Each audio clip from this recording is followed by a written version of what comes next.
I never thought I'd own my dream house at 32, but here I was standing in front of a beautiful historic New England home with a wraparound porch. My name is Alexa Harrison, and I've worked my ass off to get here.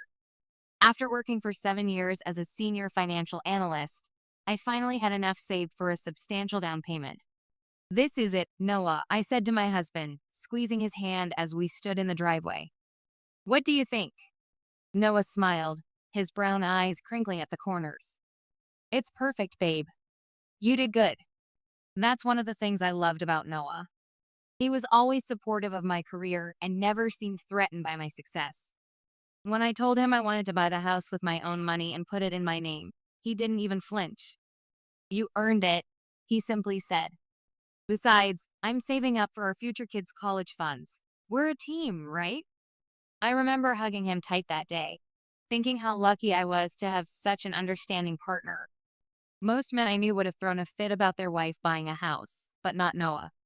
He worked as an adjunct lecturer teaching literature, and while his salary wasn't anywhere near what I made, he was never jealous, nor did he ever complain. The day we moved in, I couldn't stop smiling. The house was everything I dreamed of. 4 bedrooms, 3 bathrooms, a gourmet kitchen, and a backyard perfect for future barbecues and kids' birthday parties. I'd made sure to put down enough money so the monthly mortgage payments wouldn't strain us too much. Being a financial analyst had taught me the importance of living within our means. You know what we should do? Noah said as we unpacked boxes in the kitchen. We should have dinner with my parents this weekend. They'll want to see pictures of the house. That's a great idea, I agreed, unwrapping our wedding china. We should visit my family too. That evening, as Noah and I sat on our new porch swing watching the sunset, everything seemed perfect. We talked about our plans for the house, how we'd decorate each room, where we'd plant a garden in spring, which bedroom would become the nursery when we started our family, among others. Later that night, as I lay in bed listening to Noah's steady breathing beside me, I felt completely at peace. I'd achieved my dream of owning a beautiful home. I had a loving husband, and our future seemed bright with possibility. I drifted off to sleep thinking about how perfect everything was. That first dinner with Noah's parents was supposed to be a simple celebration of our new home. Evelyn and Harold had always been kind to me, treating me like their own daughter since Noah and I started dating. They lived in a dignified colonial house, and Evelyn had prepared her famous pot roast for the occasion. So tell us all about the house, Evelyn exclaimed as she passed the potatoes. Her silver hair was pulled back in its usual bun, her eyes sparkling with excitement. I opened my mouth to answer, but Noah beat me to it. Actually, I wanted to surprise you guys, he said, his voice filled with pride. I bought us this amazing house, 4 bedrooms, beautiful backyard. And I've been offered a promotion to become the associate professor. I nearly choked on my water. Noah squeezed my hand under the table, his eyes pleading with me to stay quiet. I felt my chest tighten, but I forced a smile and stayed silent. Oh, Noah. Evelyn clasped her hands together. That's wonderful. Isn't it wonderful, Harold? Harold beamed at his son. That's my boy. Always knew you'd follow in our footsteps. The Harrison academic legacy continues. He turned to me. You've got yourself quite an accomplished husband here, Alexa. I nodded mechanically, pushing food around my plate. The pot roast that had smelled so delicious minutes ago now felt like lead in my stomach. The rest of dinner passed in a blur of lies. Noah describing how he'd saved up for the down payment, his parents praising his academic achievements, and me sitting there feeling like I was in some bizarre alternate reality. The drive home was silent until we pulled into our driveway that my money had bought. What the hell was that? I demanded as soon as we got inside. Noah ran his hands through his dark hair, a nervous habit I'd noticed early in our relationship. I'm sorry, Alexa. You know my dad. He's all about academic prestige. He'd never understand a man living in a house his wife bought. You're standing. I couldn't believe what I was hearing. Please, Alexa, he begged. Can we just let people think I bought the house? It doesn't hurt anyone. I shook my head, thinking how childish this whole thing was, but looking at his pleading face, I didn't have the heart to argue. Fine, I sighed. Whatever makes you happy. A week later, we were sitting in my parents' living room, and history repeated itself. My mom and dad were there, along with my younger sister Brittany, who was visiting from her apartment downtown. Brittany and I had always been different as night and day. While I was the practical one who went into finance, she was the creative spirit who pursued graphic design, floating from project to project. We bought a house. Noah announced proudly. I've always wanted to give Alexa the home she deserves. I watched my family's reactions like I was watching a movie. My parents were beaming, congratulating Noah on his success, but it was Brittany's face that caught my attention. She smiled and offered her congratulations, but I knew my sister too well to miss the flash of jealousy in her eyes. She'd always wanted the perfect house, the perfect life, and here I was, living her dream. Or so she thought. 2 weeks after the family dinners, I threw a housewarming party. I'd spent days preparing everything, setting up the new furniture, hanging artwork, and making sure every room looked perfect. The house was filled with the smell of appetizers and the sound of laughter as our friends and family arrived. Let me give you the grand tour, Noah announced to the group, puffing out his chest like a proud peacock. Wait until you see the antique writing desk I picked out for the study. I almost snorted into my wine glass. The study he was so proud of? I'd chosen every bookshelf, every piece of furniture, and even that vintage lamp he loved to show off.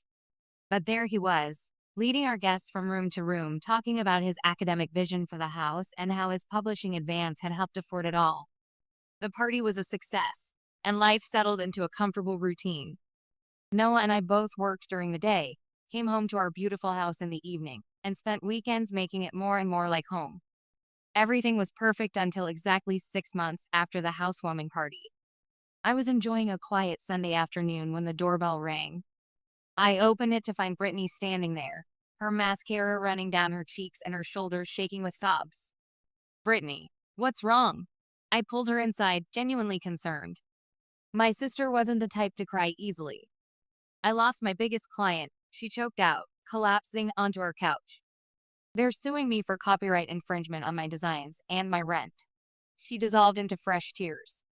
I sat beside her, rubbing her back like I used to when we were kids and she'd had a nightmare. How bad is it? I can't afford my apartment anymore, Alexa. I need a place to stay. She looked up at me with those big brown eyes we both inherited from our mom. Can I stay here? Just until I figure something out? I hesitated. What about Mom and Dad's place? They have that spare room. Their house is on the other side of town, Brittany protested, wiping her eyes. It would take me forever to get to my remaining clients from there. Your place is perfect, it's close to everything. And you have all these empty bedrooms. I don't know, Brittany. Let me think about it. She nodded reluctantly, and I promised to call her later. Not 10 minutes after she left, my phone rang. It was Mom. Alexa, your sister just called me crying, she said without preamble. You have to let her stay with you. She's family. That evening, I discussed it with Noah over dinner.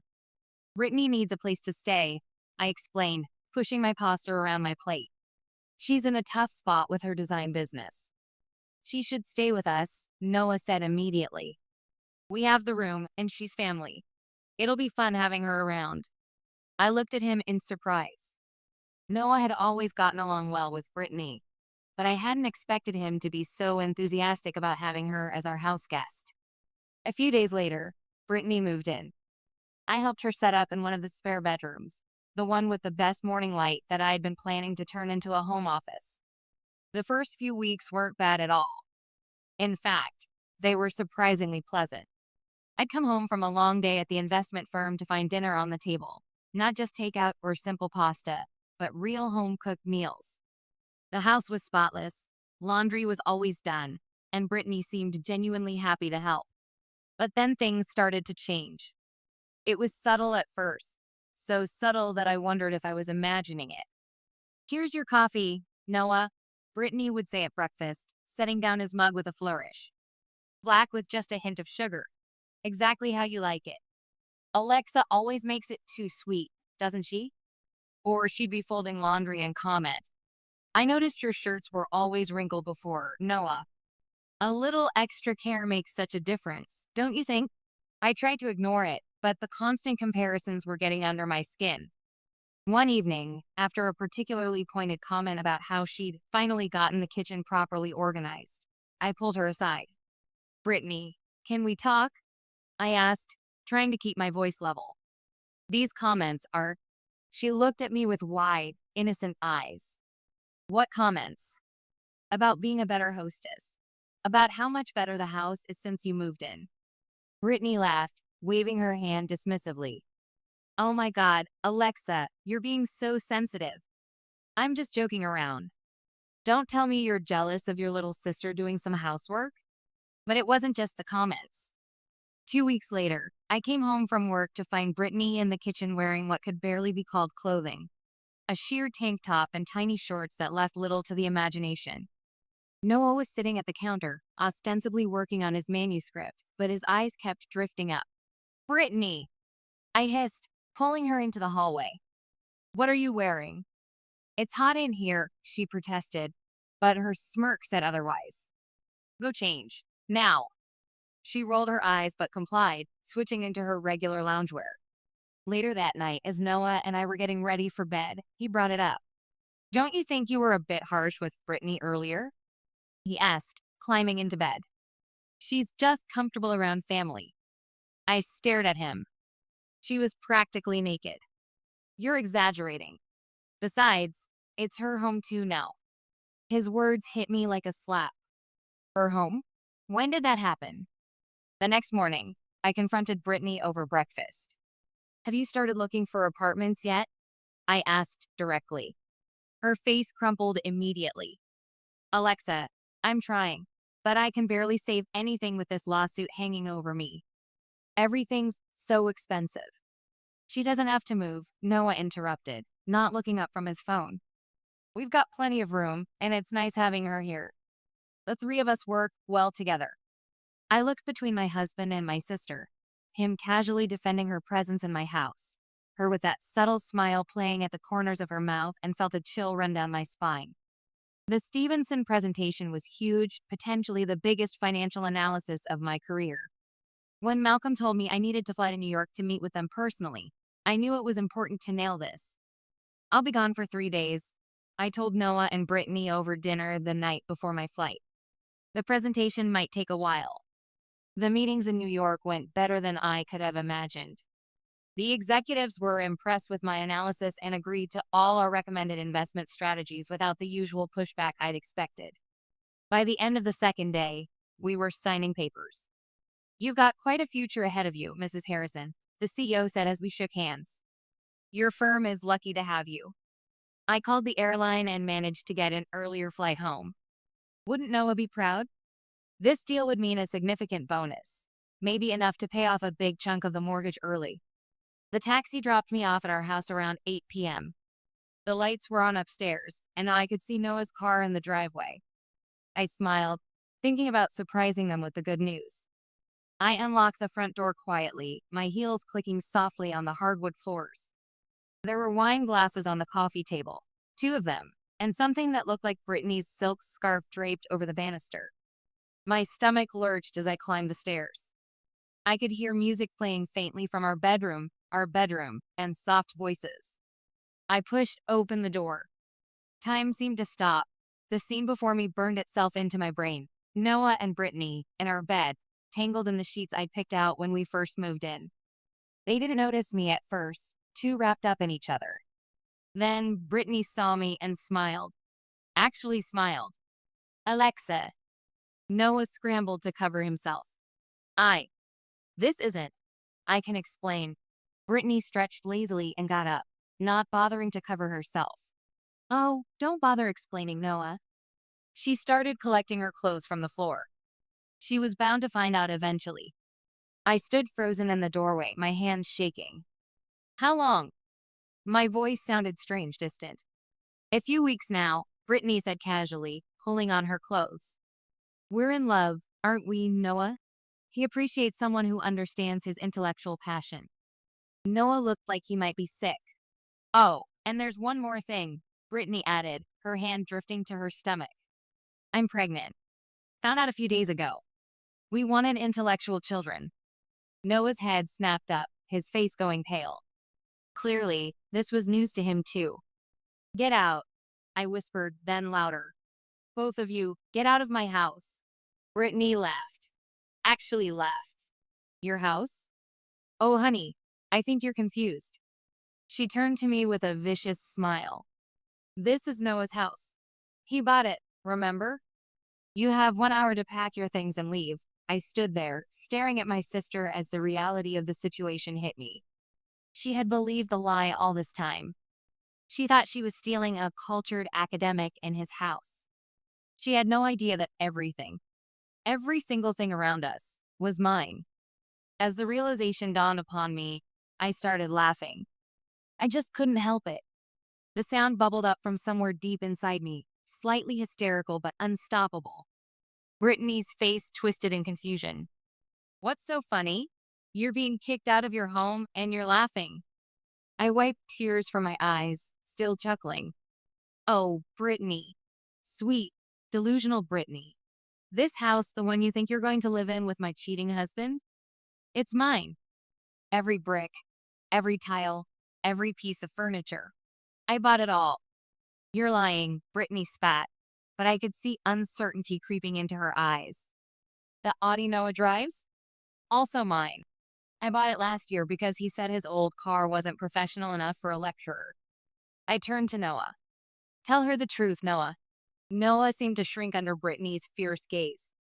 "It's true," he mumbled, staring at the floor. "Everything belongs to Alexa.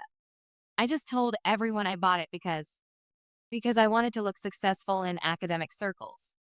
Brittany's face was drained of color. She grabbed one of our decorative pillows, the ones I'd spent hours picking out, and started hitting Noah with it. "You liar.